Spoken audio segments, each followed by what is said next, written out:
Қайырлы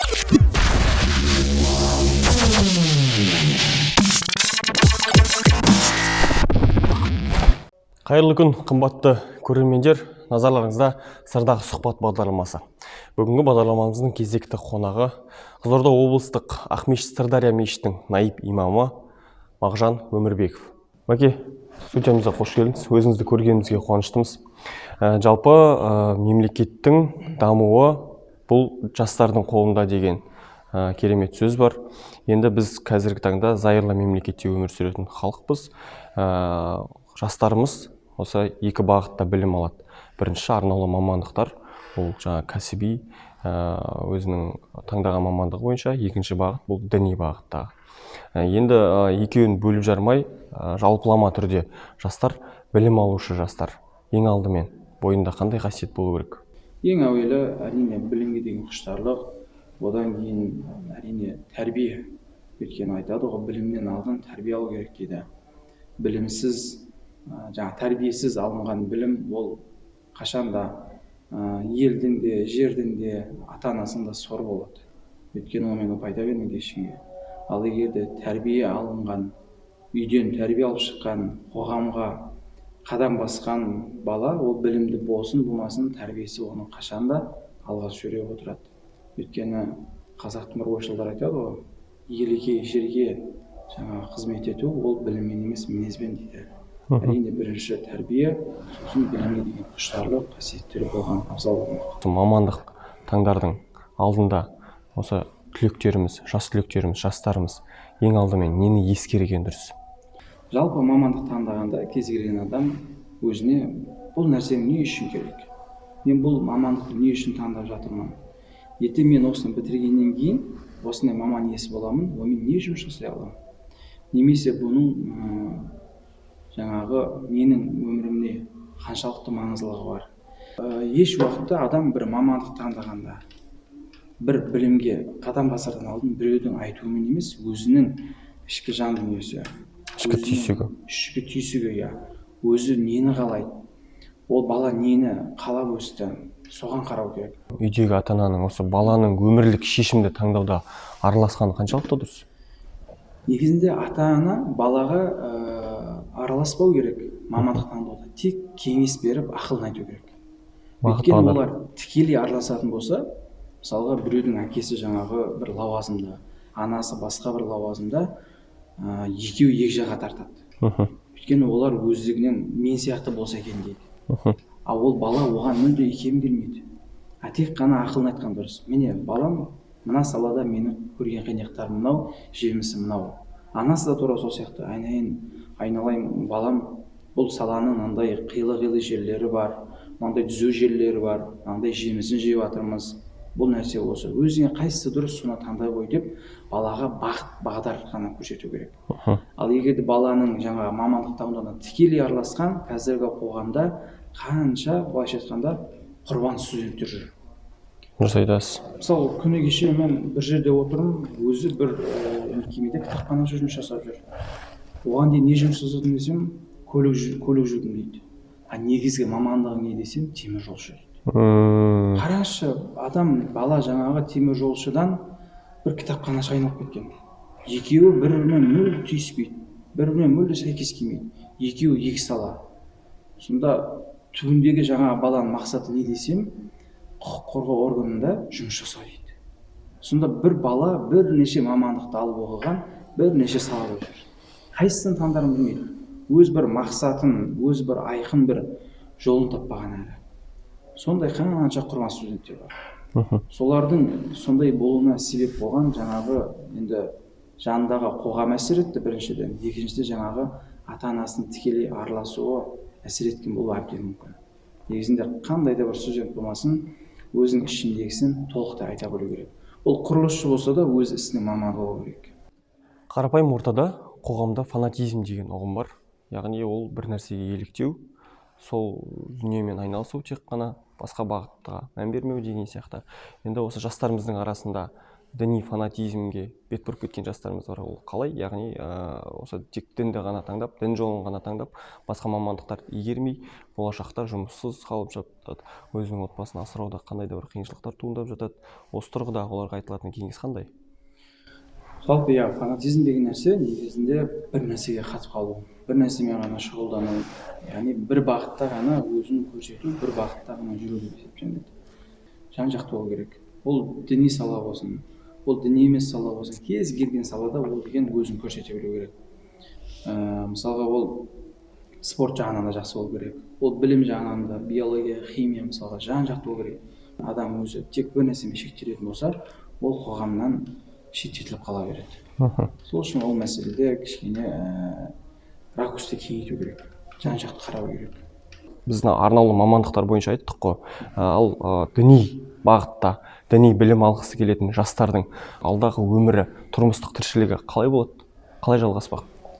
Енді діни тұрғыда немесе діни саланы оқып шыққан адамның әрине ол да бір қоғамның мүшесі.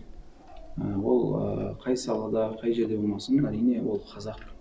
Енді туа біткен ол қазақты жалпы діннен оны бөліп айыра алмайсыз. Дін мен қазақ жалпы біте қайнасқан. Егіз ол. Салт дәстүр де солай. Біздің қай салт дәстүріміз алып қарасақ та дінге қайшылық жоқ. Екеуі біте қайнасқан бір ұғымда келеді көбінесе мысалға. Олардың орны әрине қоғамда өте орасан зор. Қазіргі қоғамдағы жат ағымдардың немесе жаңағы адамның бір рухани аштығының, рухани бостығының орнын толтыратын әрине осы діни мамандар. Жалпы бір сөзбен айтқанда, діни білімді алған жастар болашақта қоғамды рухани байытуға өз үлестерін қосады деген. Әрине. Осындай бір немен қорытындыласақ. Енді жалпы өзіңіз шетелде оқып келдіңіз. Оны жақсы білеміз. Мысыр елінде 12 жыл білім алдыңыз, діни білім алдыңыз. Шетелде діни білім алуға не себеп болды? Әрине баста шетел дегенде басқаша елестеді әрине. Шетел деген күшті ғой деп.